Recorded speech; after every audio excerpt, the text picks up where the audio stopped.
Your ego versus your spirit. First of all, a lot of people don't understand. They think they spiritual, but they not. They really egotistical. And this video here is to help you get a mental line that you can draw yourself and learn how to distinguish when you're in your ego versus when you're in your spirit. Now, ego versus spirit. So, the ego is symbolic to fear. The spirit is symbolic to love. Now, you will only understand this if you have a certain level of understanding. Now, what I mean by this is, so, I'll give you an example, right? When you in your ego, the ego is a fictitious entity which does not exist, but you have configured it to exist and live according to whoever you think this person is. So now you inherit positive and negative qualities of a fictitious person that doesn't exist outside of your own mind.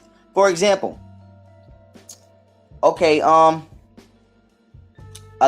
people, this is how some people can become schizophrenic, believing that they are somebody else. But outside of that, ego, a lot of people got about 100 different egos. This is where you get the term, oh, you being fake or you switching up coming from. For example, you are not the same person in the club that you are in church. You are not the same person at a job interview that you are chilling with your peoples. Why? Because you have different characters in your brain that you turn into in order to handle different situations. When you are about to get into a fight, you are not the same person versus when you about to go out on a date. These are different entities or people that you think that you are and you actually manifest and live through. Now, these egos exist for one reason, because you have to make up and create something to help you function in moments of experiencing reality, because you're not functioning in your true self, which is the spirit. Now, what do I mean by this? The spirit is love. The spirit loves regardless to whom or what. The spirit loves trees, animals, you, me. It doesn't destroy. It don't bust windows. When you in the true form of spirit, you love all things. But we've been being taught that that's corny. We've been being taught that that's not cool. That's lame. So now we're being in our egos because we allow the most egotistical person on the planet to govern us. So now now let me get back into depth about being in the ego. The ego is fear. The spirit is love. For example, the ego says I have to have a certain name brand clothes on, a certain name brand piece of clothing on, or else I'm in fear of what somebody else might think about me. The spirit says it doesn't matter what I'm wearing because there's somebody out there that doesn't have anything to wear, so I'm thankful for what I have. And I understand that these people are trapped in their ego, so why would I allow them to dictate what I wear? The ego says, I'm going to act a certain way and I'm going to do certain things because people think it's cool. And if I don't, I'm a lame. So if I don't pick this gun up or sell these drugs like TV and everybody around me want me to do because I think it's cool, then I'm going to be soft or I'm not in, or females ain't going to like me. The spirit says, I'm going to meditate today. I'm going to go outside and take my shoes off and let my toes feel the dirt in the grass because I'm in tune with nature. I'm not going to get a gun and kill my fellow black man or use derogatory statements towards my black queen because I love them, even though they are in their egos, so they're too blind to love themselves. Follow me? Now, getting deeper into the ego versus spirit. The ego wants to destroy anything that feels will destroy it, which has to do with the spirit.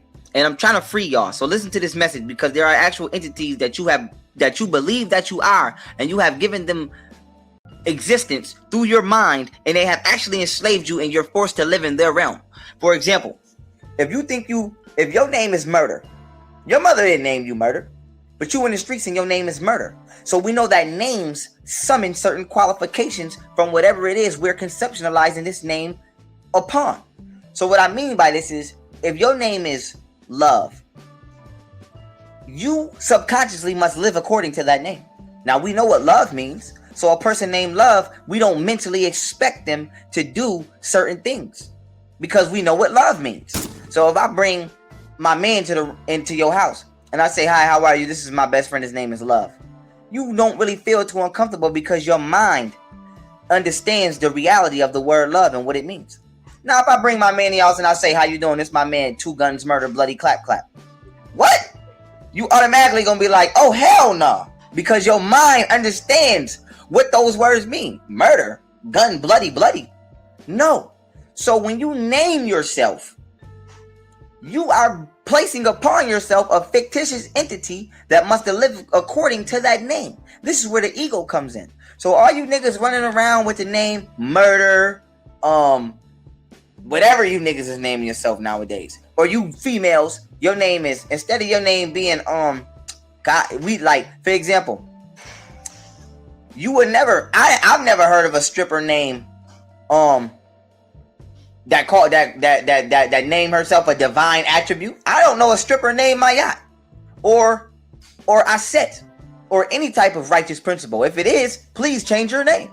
But with that being said, most strippers have names like Candy, Cinnamon, or porn stars got names like Superhead, Lethal Lips. Now, why are these names detrimental? Because you must live according to that name. So if I bring my girlfriend to your house, to my mother's house, or your mother's house, and I say, hi, how are you, ma'am? I would like you to meet my wife. Her name is Superhead. What? Automatically you're gonna say, oh, hell no. Because the mind understands that this person is out of tune with their spirit. Because you have conceptualized a negative entity and fictitious person that you must now live according to. Hi, how are you, mom? This is my girlfriend right here. Her name is Lethal Lips. What?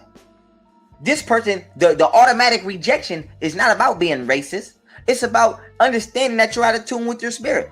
Now, no, please, nobody take these names and don't try to go on a run like Raven Simone and say ghetto names, because the reason black people name their daughters things like Rashida or Rynetta is because, for instance, Rynetta. Now, you might think that's a ghetto ass name. No, it's not. Because we know Africans use words like netta or netcher. You have a book out called the Metu Netta or Meta Netcher. The spirit of the black person is naturally rebelling against the English language, because we know that the English language, even by speaking it, doesn't allow you to use certain faculties of your mind. It actually enslaves you vocally, but I'm not going to get into that. I'll make another video on that. Now, with that being said, the black person is naturally rebelling against the English name.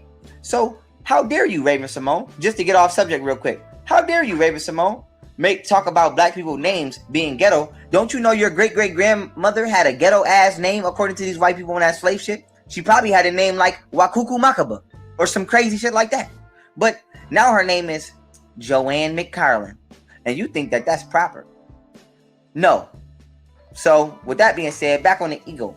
The ego, you must be careful because you fuel the ego as long as you believe in it. And this is actually an entity that you create and attach to yourself, and it enslaves you. Because now it's hard to make life decisions spiritually because you got the ego whispering in your mind to tell you to do whatever it is that will keep it alive. Now let's go back to a man in the streets named Murder. Your name Murder, right? Murder. You might have changed your spirit might have woken, and you might have really had a righteous moment and wanted to change your life. Now let's just make a scenario up. It might not have really happened. A dude step on your shoes, and then instead of him saying my bad, he'd be like, watch the fuck out, nigga.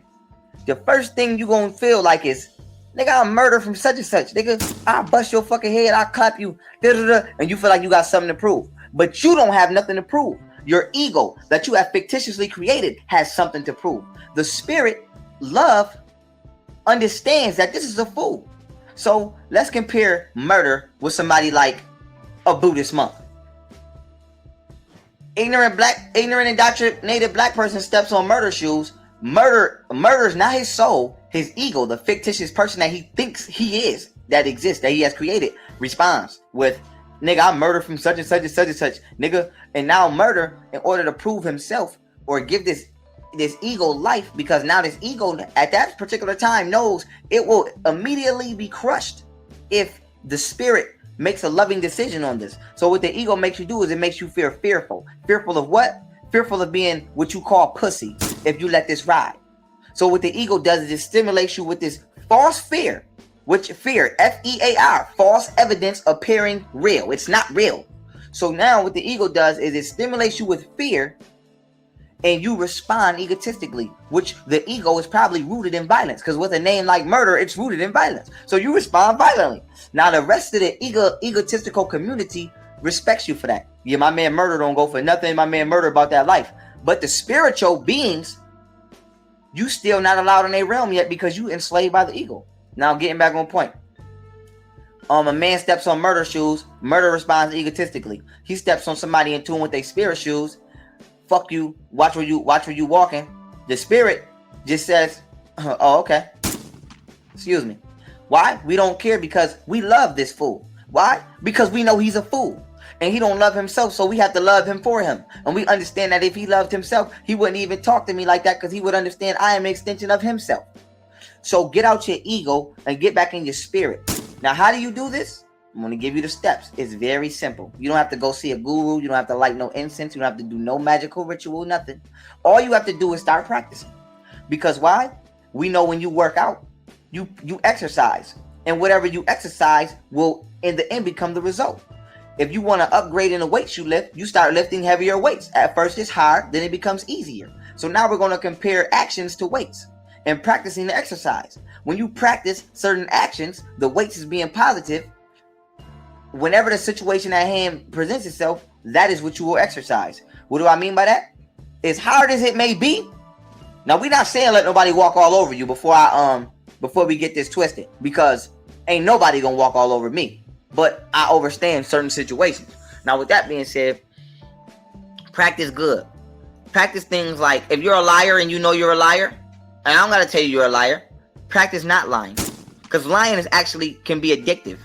And people don't understand that. You can start, like, the way you can start becoming a habitual liar, maybe as a kid, you got whooped a lot for no reason. Like, you grew up in an Antoine Fisher type home. So, you began to lie in order to save yourself. So now you've been lying for about 15 years. So now you're 20 years old, 30 years old, 40 years old, and you have conditioned yourself to lying. So start practicing telling the truth when the opportunity presents itself. And the more you practice this, that will become normal to you, and lying will become unnormal. This is the same steps you need to take with anything. If you're a thief, I'm not saying you're a thief for bad reasons. Maybe you're a thief for good reason. You never had nothing. Now, when you put yourself in a position where you don't have to be a thief, start practicing to not steal when nobody's looking, because you can't. And that will bring you back to the righteous side. Whenever you want to say something negative to a person, say something positive. Force the positivity. Whenever you have a negative thought, force the positive thought. And it's going to be hard, just like working out at first. But after a while, lifting on weights is going to be easy, or being positive is going to be easy. And that is how you change your life. The mystery God in the sky is not going to take you out of your ego and put you back in your spirit, because you already should have been in your spirit, because you are the God. And if you knew that, you would have never been in your ego. So with that being said, come out your ego and come back into the spirit realm. And unless you do that, you will be trapped, and your life will always be negative. And this is why your lives are negative. Religious people are trapped in their egos. They cannot help you with this spiritual journey. You must help yourself. And with that being said, peace.